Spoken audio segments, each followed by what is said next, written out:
بسم الله الرحمن الرحيم. أنا قوم قاعد يقول محمد هذا محمد ده واحد على سنة لبنا عروره ومتانا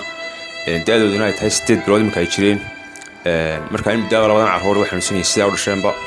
خاطرته وطن كوردنا دو إلى بريها رجسوان ولا مرناي حنون كودن خاطرته وإحنا ناشر هذا ونقول هذا كانوا واحد دلولا وضناها لبا حديدنا واستمر سينو حديد كي وضناها دي كسوق هذه جيني يسمى بقى حديد كي شركة جيني لبا حديد بس استمر سن ككلنا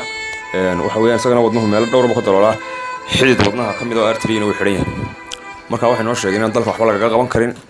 meelaha ugu sokeeya wax laga qaban karin waxa nagu yiraahdeen waxa weeyaan Hindiya iyo Turkiga dhaqaatiir kamid ah markaan xiriir la sameeynay aanu u dirnay information-kii rabowdada dhaqaatiirta waxa noo sheegeen adigu kharashkoodii markii aanu qiimeynay wuxuu isku tagay $40,000 meelaha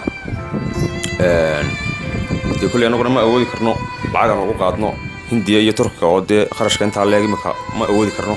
dadka waxaan ku codsanaa ummadda muslimiinta ah cidii naga caawin karta waxaan ku raayay iyagu de arrimahan oo kale de wax naga caawin karta inay naga caawiyaan aad iyo aad baan